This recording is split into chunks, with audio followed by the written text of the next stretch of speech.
very big issue. Most men are taught they are sexually assaulted. It's not sexual assault. But I want you to stop and think. Think about how many women sued people for literally millions of dollars. And then I want you to think about how many women did those things or similar to you. I was speaking about sexual assault, and I was explaining that I'd never been sexually assaulted by a woman. And then I stopped and thought about it. Nicole Jarrell raped me. That's literally what she did. She stabbed me in the asshole with Carrot fucking Zilla. Thought it was hilarious.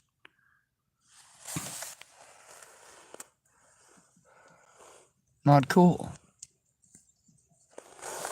And there's the woman who was freshly homeless, never been homeless before, and she wanted to have a place to sleep close to me, but because I'm a man and she's paranoid of men, she didn't want to be so close to me that I would molest her in her sleep. At least that's how it came across. So I'm sleeping in a dry creek bed, and it's about, I want to say 2 blocks north and maybe 4 blocks west of the Pearl Street Mall.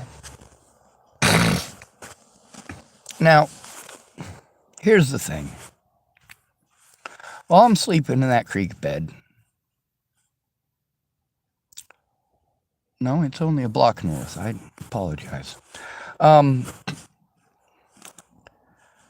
I'm sleeping, she puts her hands down my... I don't know what it is. I'm sleeping, right? And I feel something rooting around in my trousers. And I don't know if it's a squirrel, if it's a raccoon, something after my nuts. And, that startled me. What did I do? Fucking twisted to get out of it. Broke her wrist. Her wrist got stuck on my...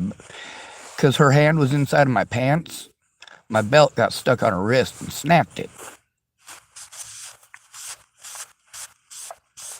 Now, that is sexual assault, but I wasn't thinking about her sexually assaulting me. I was thinking about getting her to the fucking hospital.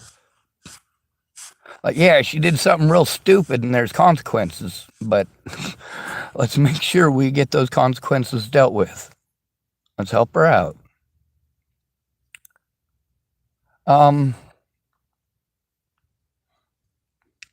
There's a lot of women who have done things like that to me, and when I went through, I came up with at least 6 women who had sexually assaulted me. Then there's a lot of y'all want to say that pressuring a woman to have sex is sexual assault. But what about if a woman pressures a man to have sex? What if it's a situation like with Lana Engeline? Lana Engeline, I was trying to, and this is the thing that all y'all do. You need to listen to the victim. Don't try to change the subject. Don't ask them, are you sure you didn't ask for it just a little bit? See, that's why you need to go in with somebody who actually cares about you. Police, all police do this, especially to male homeless victims. All of the things that they're trained not to do, they do to male homeless victims. They intentionally antagonize the situation. They intentionally interrupt you repeatedly. And that's one of the most important things when it comes to victims. You need to listen to them. The more you talk over them, the more scared they are to even try, because you're literally blowing them off. You are blowing them off. You being heard is more important than the victim being heard. A lot of people have PTSD. I'm going to give you an example here. Girl Interrupted definitely has PTSD. And like most folks with PTSD, well, she's going to have a severe problem with people blaming her. A lot of times, if there's a situation, and it's a fucked up situation, People who are scared, that's the thing with having to go to other victims for help, too. Other victims are doing literally the same thing that everybody does to them. They've been taught to do this. Girl Interrupted does this to me because this is what she's been taught. She thinks this is what she's supposed to do. She thinks it's support. She thinks it's helpful. She doesn't mean anything by it. She's not trying to be a cruel fucking evil bitch.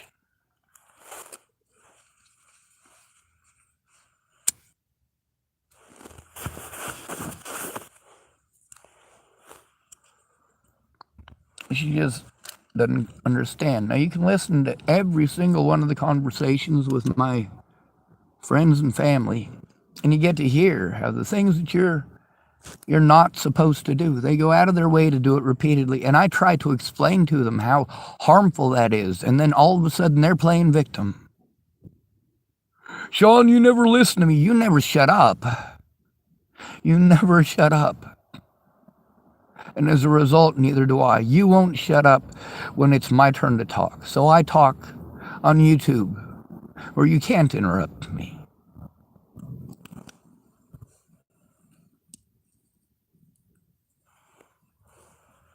You won't allow me my turn to speak. You won't allow me my turn to be heard. You want to tell me that following the legal route isn't going to work, and that's why you're not going to even try it. It's not that people weren't aware of what was going on. It's that they didn't care about the law. They didn't care about me or my safety. They didn't care about the safety of others. They didn't care about the safety of my little sister or my niece. They didn't care about the safety of my mother or my little brother or my older brother. All these people who claimed that they were threatened is their excuse to dip out. Threatened by the Bollingers, threatened by the police. And then when I speak up about that, they pretend I'm a bad person. Well, they shouldn't have made it about them. And if those things really happened, they should have spoken up.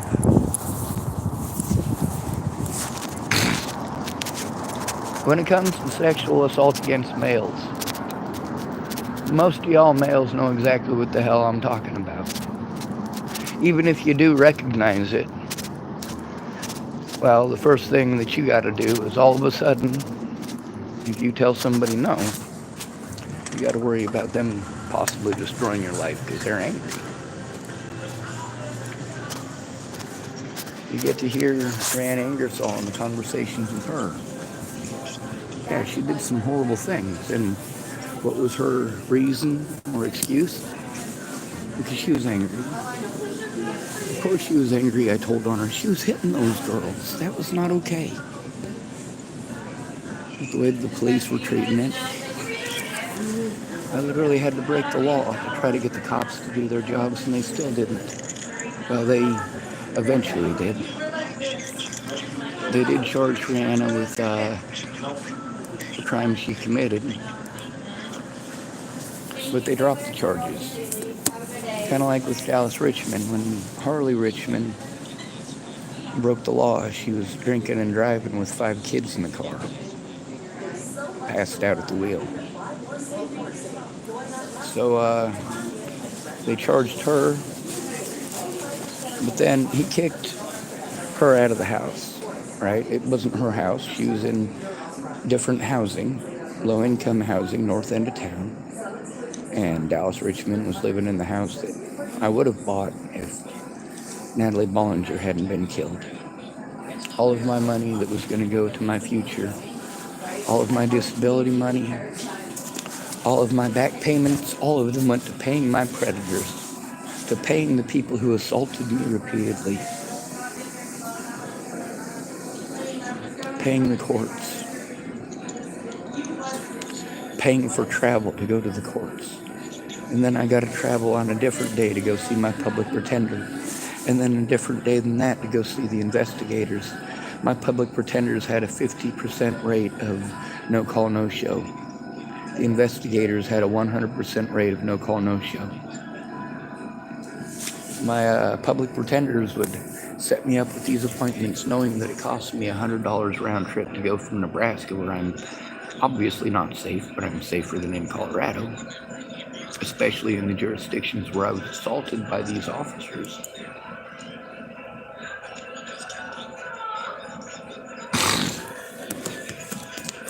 Anyway,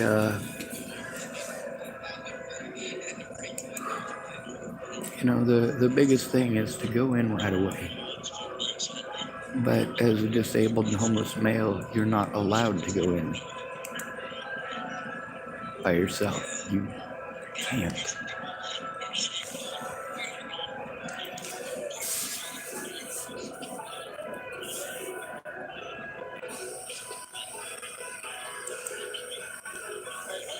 All right. Well, it looks like it's done. All right. So the conversation with James from last night, it's finally done. It's 8:29. I think I started on it at about 6 o'clock trying to get it working. That's a pain in the butt. Anyway, so I guess I'm going to see if we can find that video. This might be it. And I'll show you why. Come on now. We've got videos. This one right here, I'm gonna have to post up today too. Videos, evidence, screenshots, videos, screenshots. There's a lot here. Oh, this one right here is pretty interesting. This one right here, it's on my YouTube channel, The Gacian Weaponry, GAUGASIANWEAPONRY.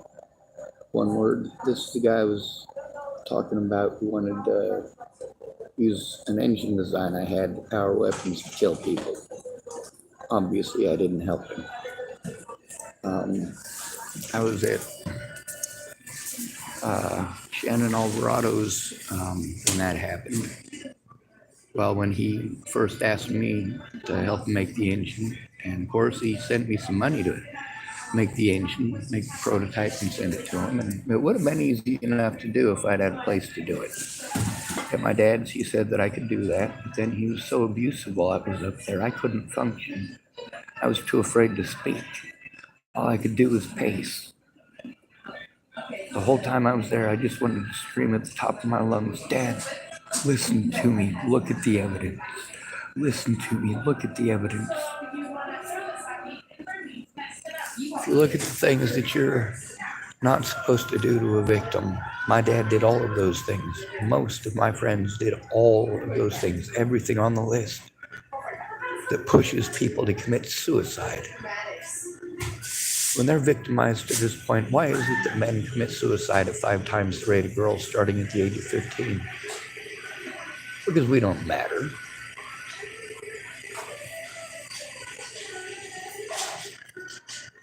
You know why so many guys are more interested in playing video games than having a girlfriend? Because the video games don't punch them and hit them. If they don't do it the video game once, the video game doesn't run around making false accusations. Video games aren't mean. If I got a choice between having a mean girlfriend or a mean video game, I'll take the mean video game every day. I know that on Star Trek Online, if I go to Earth Space Dock, I am walking right into troll heaven. Earth Space Dock is full of trolls. It's full of people who just want to look for reasons to antagonize. Basically a bunch of Trumptafarians and, well, basically anybody who can think of a reason to start an argument, they're going to try to start an argument there. There's a lot of women I know, same thing. See, that's the thing about most of y'all making this sexist. Your boyfriend won't stop playing video games. Well, what about you when you get your chance to play video games? There's one lady, she was telling me that her video game isn't really a video game because it's called Bratz, Bratz, I think. And all she does is sit there for hours on end, changing the clothes and changing the hair and changing the skin color and changing the nose and changing the ears and putting on different clothes and different shoes. And that's literally all it is. There's a little color palette thing up there, and I'm sure there's probably more to the game than that, but that's the only part that she's interested in, playing dress up on her character. Now, sure, she's not, uh, playing a first-person shooter game, and she's not, talking on the headset with her friends. A lot of guys, they have a team leader, and the team leader is the only one that speaks. Everybody's got a headset because everybody needs to be, well, they need to be on the same page right now. But it's not Star Trek Online. You're not going out there in your spaceship and doing missions, but you're still spending the time doing it.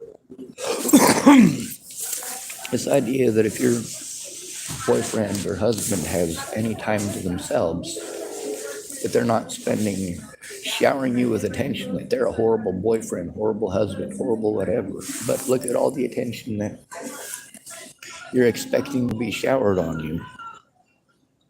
That's a lot of attention. Most men don't turn in sexual assaults because nobody's going to listen to them, and they know it. Nobody cares. Now then there's the paperwork that I got that explains what you're supposed to do when an at-risk adult is being abused. Now, an at-risk adult, the elder abuse paperwork is what I was given at the hospital. But that's not the paperwork they were supposed to give me. The problem is that they can't give me the paperwork they're supposed to give me because the paperwork they're supposed to give me shows that literally, with the phone calls that I have with them already, it shows that there's literally nothing that they will do.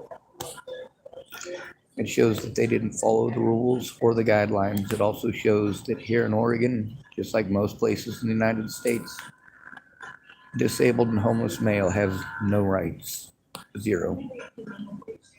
None of these agencies are going to help them. None of them are going to follow protocol.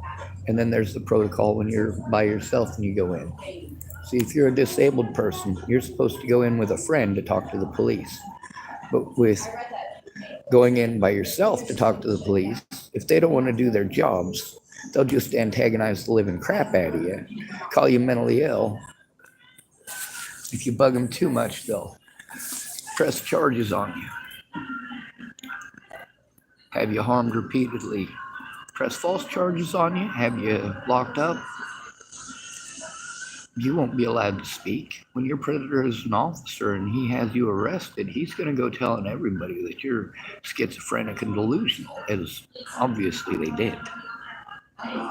Attached to this video, I'm going to make a bunch of links to other videos that show exactly what I'm talking about. I'm also going to post up a link to how you're supposed to help somebody who's disabled to turn in the crimes. The things that will make a victim shut down and possibly commit suicide, that's also going to be in the links. And I'm going to put a few of those down there. I want you guys to really know what's going on. I want you guys to, instead of literally doing all the things that push a person to commit suicide because you want to help, well, this is how you can help somebody. Girl interrupted. She's done quite a few of the things that push a victim to suicide. But also, I'm resilient. And I know that she didn't do those things to be a mean and cruel and evil person. She just didn't understand. It's the way that she was taught. I get that. If I did what I was taught, horrible excuse for a human being. If I did what I was taught to do, Well, you can hear that in most of my friends' voice. What I was taught to do is to kill people. What I was taught to do is to beat people up. This is everyone's solution. Beat them up or shoot them. From Sarah Bacon to Kayla Trujillo to, well, so many. And even with James, he wants to talk about how he would get violent for people doing that. Please don't be protective in that way. That'll only make it worse. It'll make it a lot worse for me. It scares me when all of your solutions are violent because it doesn't stop the violence, it only perpetuates it. A lot of y'all who want to call me a hypocrite because I did things that my predators did to me. I didn't do the most evil things. I can't. I have a conscience. Threatening people back, though, well, even that. Who are the two people whose lives I threatened? That would be Ted Bollinger after my grandmother's funeral. I'm damn right I did, and I admit to it. Matter of fact, that's what got my other YouTube channel destroyed. I said, if anything happens to Danica Garner or Rochelle Shelley Campbell or their children, or Roseanne Kelly or her children, or Alicia Bollinger, yeah, I absolutely said that I would if he harmed any of those people. And then what did he do? He harmed Alicia on my birthday in 2019. Why am I in Oregon instead of keeping my word to hunt him down and kill him? Because I never had any intention of hunting anybody down and killing them.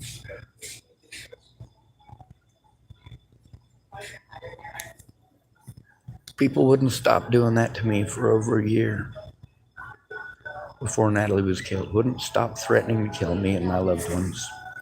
And in that entire time, I never once threatened to kill anybody or their loved ones. When I did finally snap and threaten Ted back, it's because it's the only thing that I could do with Dual County Sheriff's Department not doing their job, because I was in Dual County for my grandma's funeral in Nebraska when Ted Bollinger was on Alicia Bollinger's account asking for my number.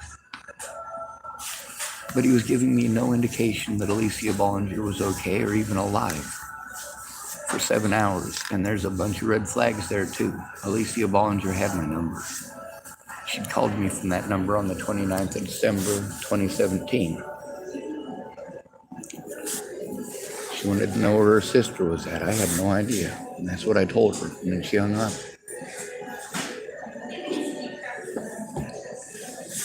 After that, her and her friends and family went out of their way to play head games, to slander my name everywhere that they could, to play victim. You get to hear with Leslie Snell how she waterworks. We taught every woman to do this, to throw on the waterworks.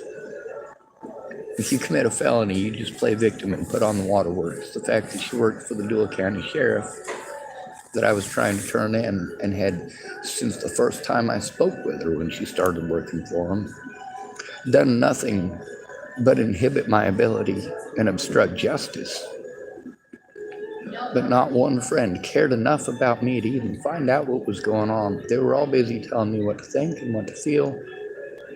You'll get to listen to James, although there's a lot of stuff that is supportive of me. You also get to hear how probably 60 to 70% of the speaking is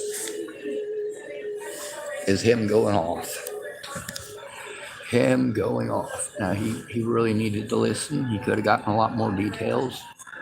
See, I start telling people the roadblocks that I'm dealing with so that they're aware of them. But we never get that far because they hear one little thing and it triggers them and they have to go off for a half an hour. That's the problem with other survivors of PTSD. Notice I'm not saying survivors of sexual assault or survivors of domestic violence. I'm saying survivors of PTSD. Some of us are severely traumatized from long-term abuse. Some of y'all are traumatized because somebody touched your butt once. I didn't mean to.